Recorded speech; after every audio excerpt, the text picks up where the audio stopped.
Mr. Speaker, Mr. President, members of the Congress, my fellow Americans,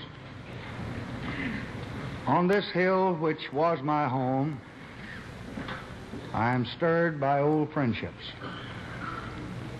Though total agreement between the executive and the Congress is impossible, total respect is important. I am proud to be among my colleagues of the Congress whose legacy to their trust is their loyalty to their nation. I am not unaware of the inner emotions of the new members of this body tonight. 28 years ago, I felt as you do now. You will soon learn that you are among men whose first love is their country. Men who try each day to do as best they can what they believe is right. We are entering the third century of the pursuit of American Union.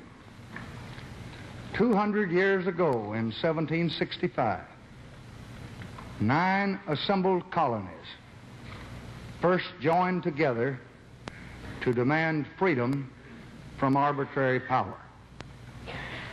For the first century, we struggled to hold together the first continental union of democracy in the history of man.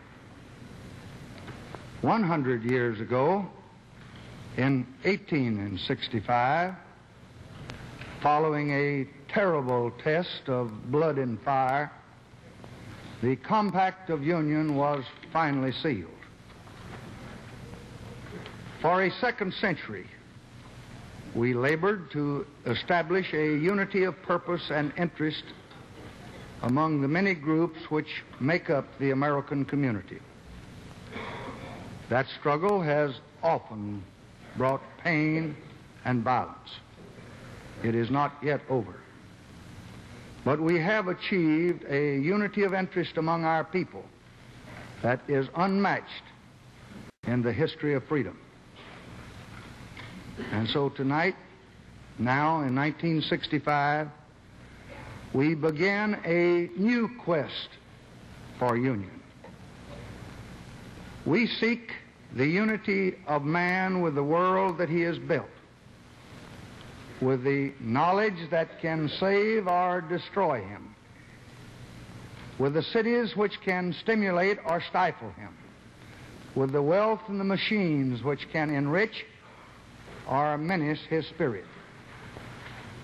We seek to establish a harmony between man and society which will allow each of us to enlarge the meaning of his life and all of us to elevate the quality of our civilization.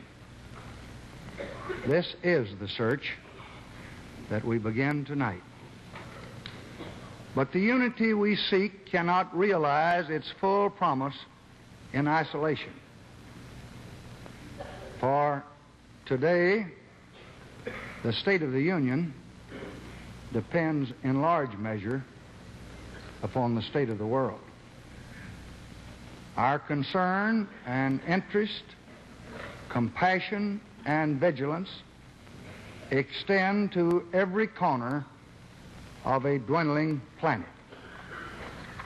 Yet it is not merely our concern, but the concern of all free men. We will not, and we should not, assume that it is the task of Americans alone to settle all the conflicts of a torn and troubled world. Let the foes of freedom take no comfort from this. For in concert with other nations, we shall help men defend their freedom.